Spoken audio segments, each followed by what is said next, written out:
Están con nosotros, ¿verdad? En esta transmisión del estudio bíblico de los miércoles de la Iglesia Fe y Gracia. Estamos ya en el capítulo 13, vamos a estudiar, este capítulo tiene 52 versículos, pero vamos a estudiarlo hoy una tercera parte, o la mitad. Y básicamente tiene que ver con las enseñanzas de Jesús. Mateo las recopiló todas, básicamente porque Jesús empezó a enseñar por parábolas. Y entonces Mateo las va tomando y nos las va exponiendo. Vamos a ver la parábola del sembrador, que es la primera y la más amplia. Y hoy vamos a leer la parábola. Luego vamos a decir algunas cosas de la parábola. Hay un paréntesis de que Jesús habla de otro tema, porque los discípulos se acercan y comienzan a hablarle al Señor que por qué estaba hablando con parábola, como que no todo el mundo lo podía entender. Jesús da una explicación sobre eso y después explica, porque ellos se lo piden, la parábola del sembrador. Que vamos a trabajar en esa dirección, que voy a leer los primeros 9 versos, vamos a hacer entonces la introducción de esos 9 versos y luego tomamos los propósitos de la parábola y la parábola del sembrador. Dice que aquel día salió Jesús de la casa, se sentó junto al mar y se le juntó mucha gente. Y entrando él en la barca, se sentó. Y toda la gente estaba en la playa. Y les habló muchas cosas por parábolas, diciendo: he aquí el sembrador salió a sembrar. Y mientras sembraba, parte de la semilla cayó junto al camino, y vinieron las aves y la comieron. Parte cayó en pedregales, donde no había mucha tierra, y brotó pronto, porque no tenía profundidad de la tierra, ¿verdad? Pero salido el sol se quemó, y basado porque no tenía raíz, se secó. Y parte cayó entre espinos, y los espinos crecieron y la ahogaron.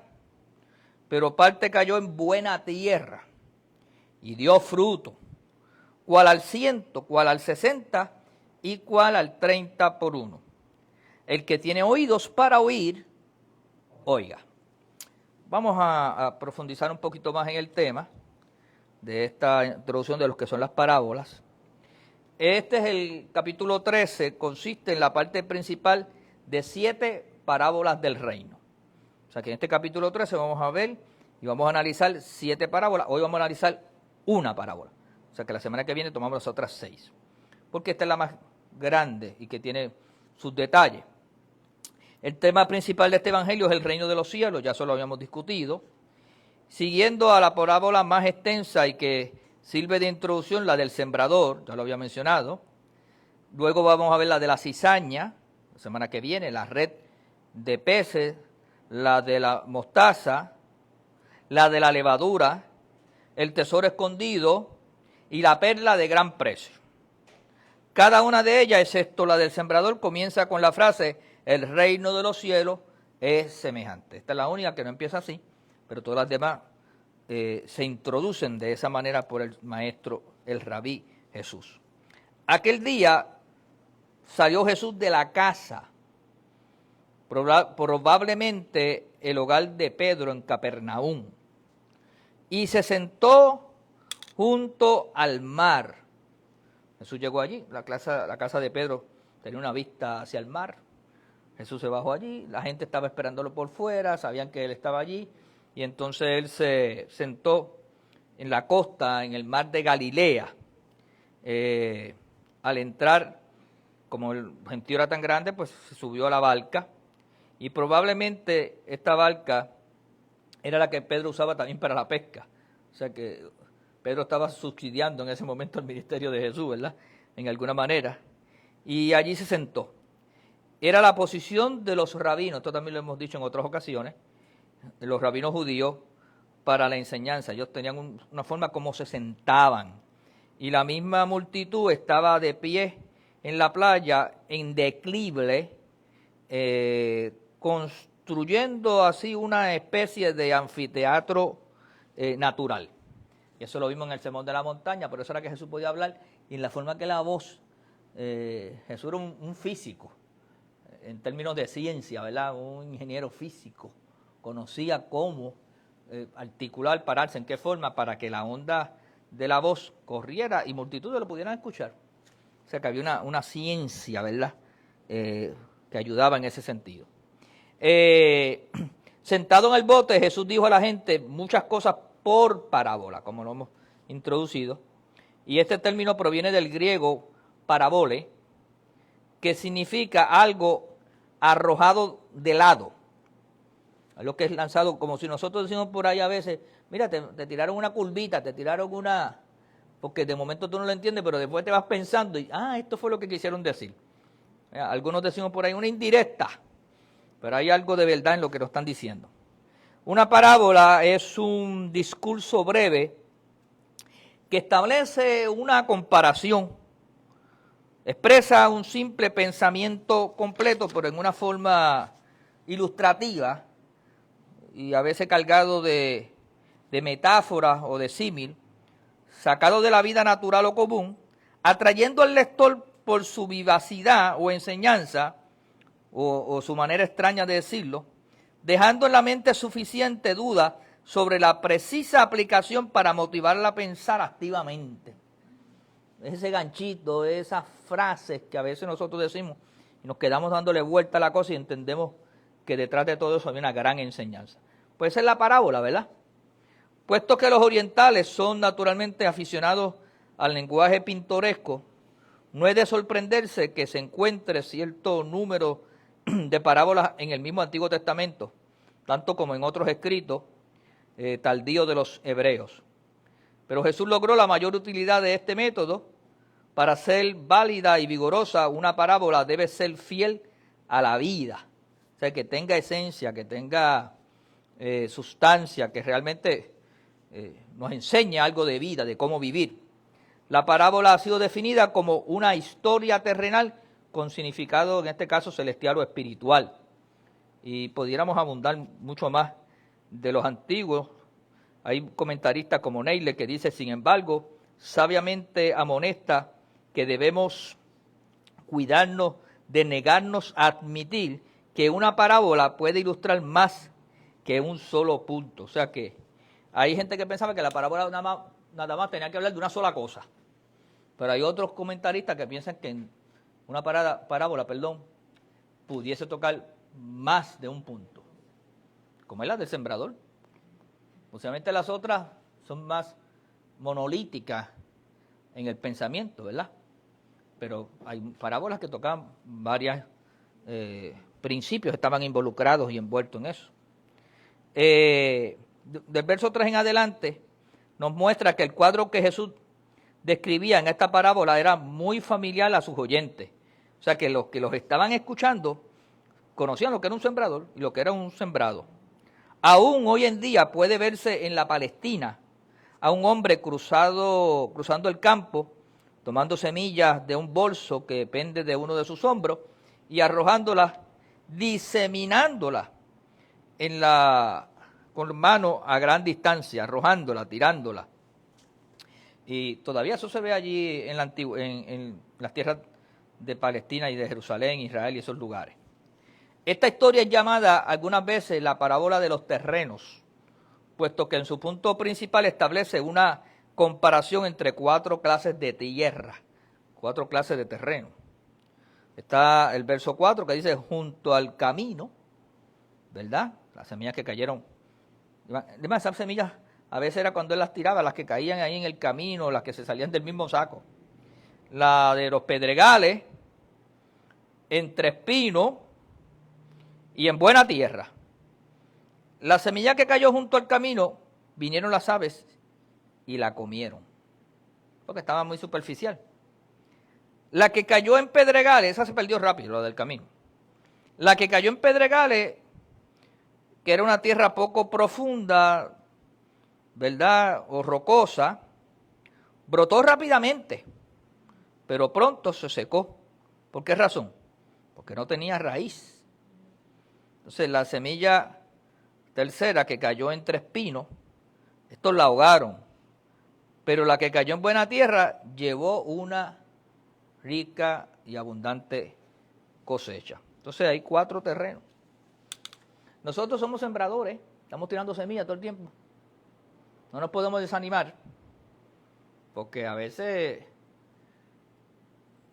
yo saqué la ecuación rápido, de 100% de mis semillas, 25% es la que va a ser realmente productiva. El 50% es productiva, pero la de la larga duración y la que da el fruto es más que un 25%. Y de ese 25% te va a dar fruto a 100, a 60 y a 30. O sea que la curva bajó tanto que es aceptable a 30. O sea que muchos de los esfuerzos de tu vida tienes que a veces entender que a veces el 50% tú ves algo, pero realmente de lo que vas a vivir no es de ese 50, es del 25. Y si con el 25 somos prósperos y bendecidos, pues imagínense, no se desanime. Porque así es, cuando tú miras eso de esa manera, tú vas a decir, pues tranquilo, hay semillas que se van a perder. Pero yo lo que voy detrás de ese 25. Y con eso voy a ver la manifestación. Ahora, Jesús terminó su historia con esta advertencia. El que tiene oídos para oír, oiga. La disposición a escuchar es el precio que hay que pagar si se quiere aprender. Si tú quieres aprender, tienes que estar dispuesto a escuchar. A mí lo que me asusta es que los creyentes quieren las cosas tan instantáneas y no quieren esforzarse en aprender. Y para aprender, pues hay que escuchar. Claro, la fe, no, porque no escucharon la palabra, porque no aprendieron, porque no fortalecieron su manera de aprender y de escuchar. Por lo tanto, el que tiene oídos para oír, oiga. Esa es la disposición a escuchar. Eso es bien importante que nosotros lo tengamos. Entonces los discípulos, en el verso 10 dice, entonces acercándose a los discípulos le dijeron, ¿por qué les hablas por parábolas? Y ellos respondiendo le dijeron, porque a vosotros os es dado saber los misterios del reino de los cielos, mas a ellos no les es dado, porque a cualquiera que tiene, se le dará. ¿Y tendrá qué? Más. Miren qué principio más poderoso, más. Lo voy a explicar ya mismo. Pero el que no tiene, aún lo que tiene, en otra versión dice, aún lo poco que tiene, lo perderá, le será quitado. Y a veces nosotros vemos eso y nos quedamos así diciendo, pero ¿cómo es esto? Esto es una injusticia. No. Es un principio que Jesús enseñó y tiene una razón de ser que ya veremos en profundidad. Por eso les hablo por parábola, porque viendo no ven y oyendo no oyen, ni entienden, de manera que se cumpla en ellos la profecía de Isaías, que ahorita la leeremos. Pero hay gente que viendo no ven y oyendo no oyen, porque quieren ver lo que quieren ver y quieren oír lo que quieren oír, pero no quieren prestar atención, ni obedecer, ni creerle a Dios, ni a las verdades de Dios. Entonces hay gente así. Cuando habla aquí en el verso 10 que los discípulos sentían curiosidad de saber por qué Jesús hablaba a las multitudes por parábolas, cuando se lo preguntaron, él les contestó que era el privilegio de ellos saber los misterios del reino de los cielos. O sea, nosotros los creyentes tenemos el beneficio y el privilegio. En aquel entonces los discípulos tenían el beneficio y el privilegio, pues ellos estaban pagando el precio. Y ellos no venían con la actitud de contender, sino con la actitud de aprender. Con la actitud de recibir, de escuchar. Y entonces, esa es la misma actitud que debe tener cada creyente. Si lo vemos de una manera más simple, cuando María y Marta en la casa de Lázaro, María escogió la mejor parte. Era sentarse a los pies de Jesús para escucharlo. Y eso es muy importante. Hoy en día la gente tiene oportunidad de escuchar por métodos como las redes, y con todo y eso, hay gente que no presta atención a la palabra. Cuando tienen un problema, entonces quisieran en ese momento aprender. Y entonces el problema de eso que son de los de junto al camino, en ese momento. El término misterio es traducido en el griego como misteria. En los evangelios se halla solamente aquí y en los pasajes paralelos de Marcos capítulo 4, verso 11, Lucas 8 y verso 10. Con mayor frecuencia lo hallamos en las epístolas de Pablo, 20 ocasiones. Y en el Apocalipsis 4 veces.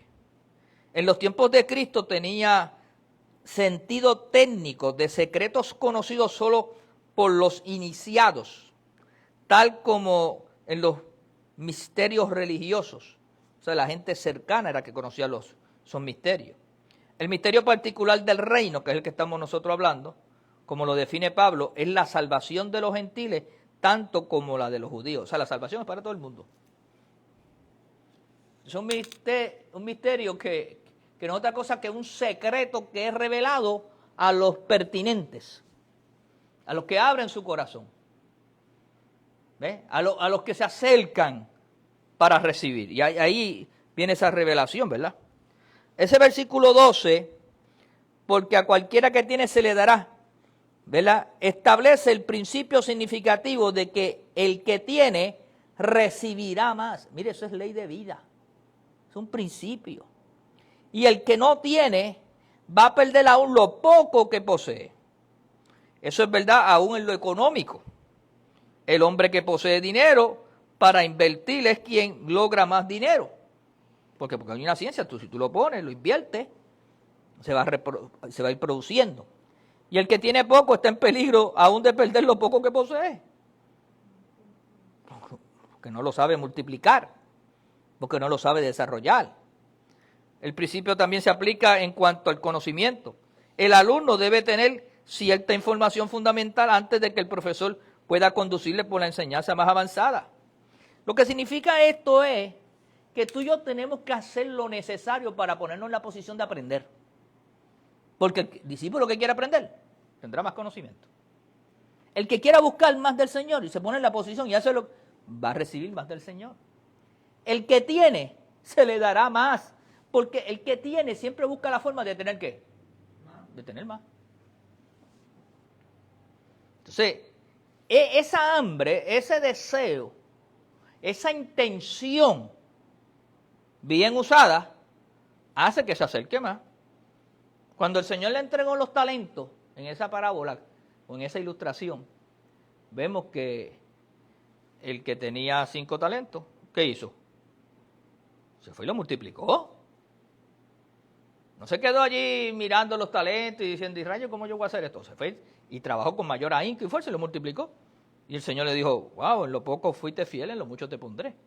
O sea, le iba a dar más todavía. Eso es lo que significa eso. Te voy a dar más talento. Y el que tenía 2, fue y lo multiplicó conforme a su capacidad. ¿Y qué pasó? Trajo 4 y le dieron más todavía. Pero el que tenía un talento, ¿qué hizo? Si lo hubiera guardado, lo entejó, dice la Biblia. Eso es casi botarlo. Eso fue una responsabilidad que otro no podía encontrarlo. Ni siquiera, el amo le dijo, ni siquiera lo guardaste en el banco para que me ganara intereses y quedara protegido. Quedara protegido. ¿Me explico? Entonces, el que tiene se le dará más, ley de vida. Por eso cuando tú tengas, busca la forma de abrir tu corazón para recibir más.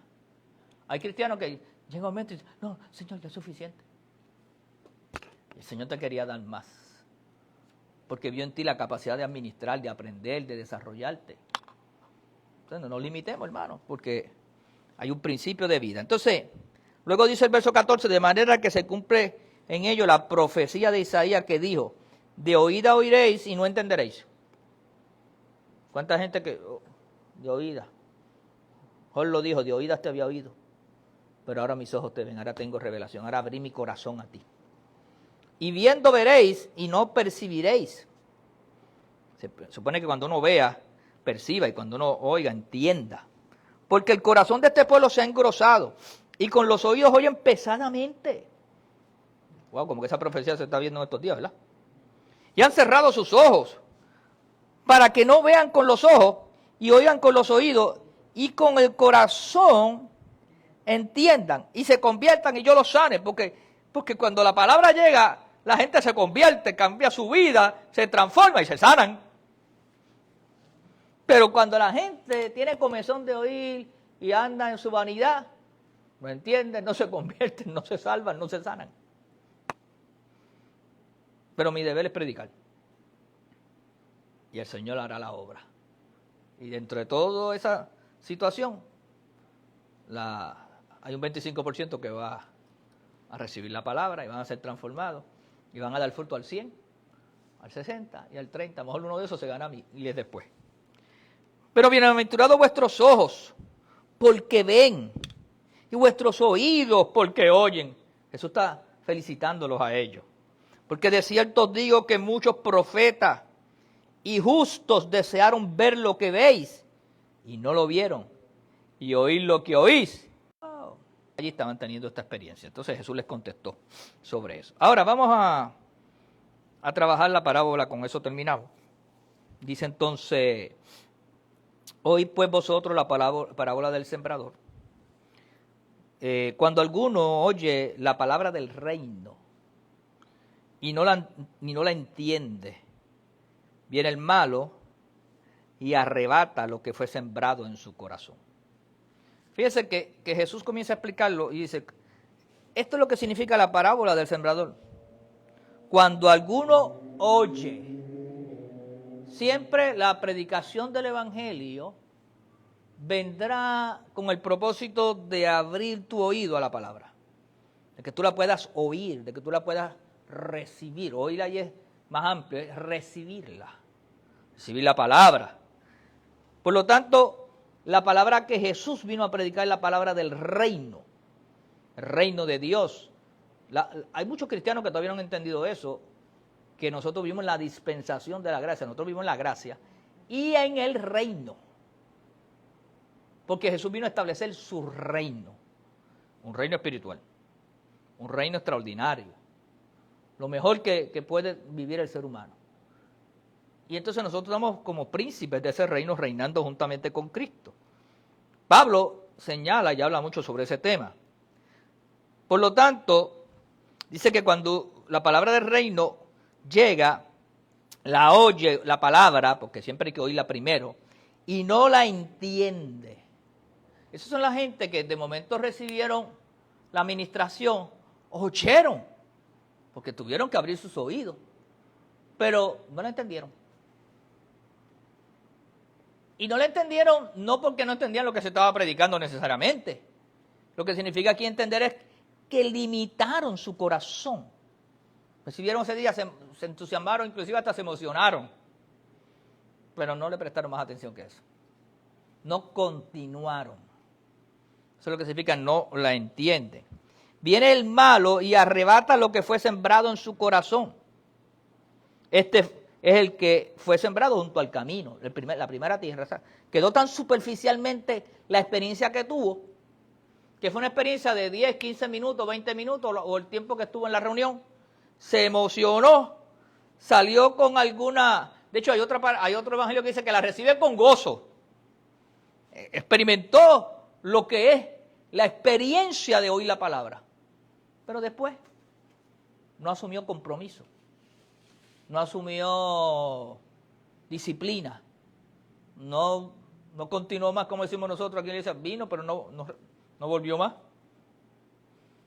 El malo aquí son muchas circunstancias, cualquier circunstancia vino y le arrebató la palabra.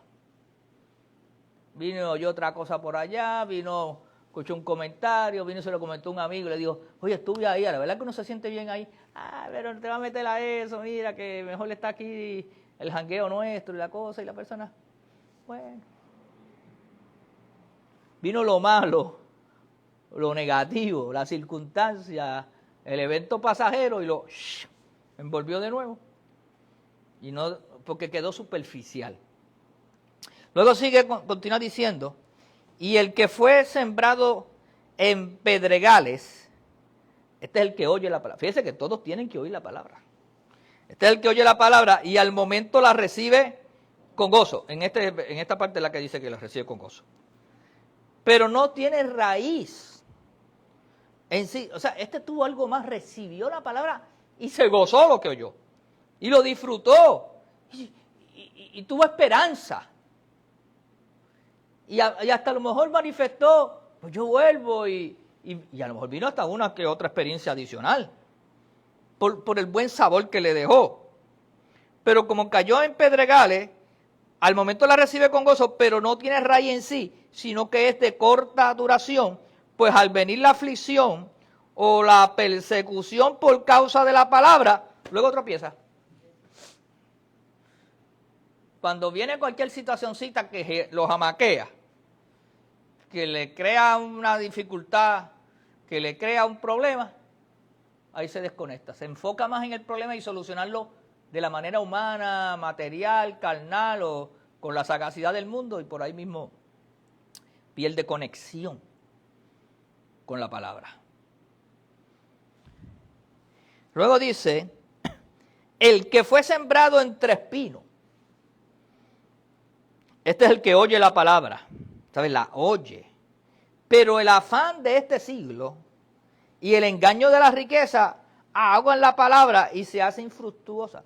Esta persona es del 50% que uno lo ve que comienza a desarrollarse, que comienza inclusive a involucrarse, que viene a las reuniones, que comienza a orar, que comienza a discipular, que inclusive se bautiza.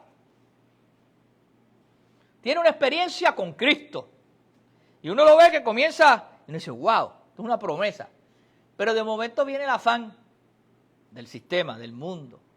Trabajo lo involucra más, el negocio le demanda más, la familia le demanda más, el gelengue le demanda más, no sabe crear un balance, no sabe crear unas prioridades y de momento se involucra. Es lo que a veces nosotros decimos por aquí en el argot de iglesia pastoral, la bendición, en vez de usarla como bendición, la misma bendición porque inclusive se empezó a ordenar su vida y comenzó a prosperar y comenzó a echar para adelante y a ver, pero de momento cambió la prioridad. Y entonces ahora, en vez de usar el domingo para ir a la iglesia, pues con el cajón nuevo, pues el cajón nuevo pues lo usa para darse la vuelta y entonces ya comienza a pelear. Y nosotros hemos visto gente así. Y de momento decía, Dios, y fulano de tal. Pero está bien, sí, está bien. Y no tiene ningún problema con nadie en la iglesia ni con la iglesia. Se involucró. Y de eso sabemos los que llevamos tiempo. Entonces, termina diciendo la parábola y el Señor más, el que fue sembrado en buena tierra. Este es el que oye y entiende la palabra. ¿Sabe? Este es el que se da cuenta. Ven acá. No hay nada más importante en la vida que servirle a Cristo. No hay nada más necesario. Una cosa importante, necesario. Así como es necesario comer, descansar, hacer varias cosas. No hay nada más necesario. Ya esto es necesidad. Que yo congregarme, que yo oír y buscar de Dios, recibir la palabra. Porque en el momento cualquiera que sea, bueno o menos bueno, yo voy a estar firme en la palabra. Y digo menos bueno o menos bueno, porque usted puede estar pasando un mal tiempo, un mal momento, pero si está anclado en la palabra, usted lo va a vencer y va a salir adelante. Pero usted puede estar pasando un buen tiempo, y usted sabe que eso también pasará. Y que yo me lo tengo que disfrutar, pero no puedo descuidar mi relación, porque hay gente que se ha ido con los malos y con los buenos tiempos.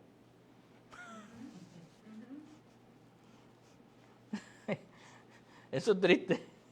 Por eso lo digo ahorita, Dios bendiciéndolo y de momento se involucraron y se olvidaron del Dios de la bendición. El ser humano es algo complicado. ¿Perdón? ¿Se involucraron en lo de la bendición? Sí, y siguieron porque no supieron mantenerse oyendo y entendiendo la palabra en todo tiempo. Y da fruto, y produce al 100, al 60 y al 30 por uno. O sea que esto es exponencialmente multiplicado. Y los agricultores saben lo que es eso. Esta cosecha fue al 100, y esta fue al 60, pero es buena. Esta al 30, pero es buena, olvídate. O sea que se mantiene dando fruto. porque se mantiene oyendo la palabra y entendiéndola. Oyendo la palabra y entendiendo. Y la practica. Y se desarrolla en la palabra. Qué tremendo, ¿verdad? ¿Cuánto se gozan por esto? Dios añada bendición a su palabra. Amén. Espero que trabaje poderosamente en tu corazón, que te edifique y que a dar fruto a todo el mundo, a oír y a entender que es lo importante. Muchas gracias, se han bendecido. Nada, los hermanos de fe y gracia, sabemos honrar a Dios, sabemos bendecir la obra del Señor y sabemos traer nuestros diezmos al alfolí, nuestras ofrendas. Lo hacemos a través del sistema de ATH móvil CFC Fe y Gracia. CFC Fe y Gracia, Centro de la Familia Cristiana Fe y Gracia. O lo hacemos de las diferentes formas que ya conocemos. Entra a nuestra página de Fe y Gracia Bayamón, va a encontrar mayor información de lo que estamos haciendo. Nosotros nos veremos el domingo virtualmente también y en el templo. Que Dios me lo continúe bendiciendo, paz y gozo en el nombre de Jesús. Amén.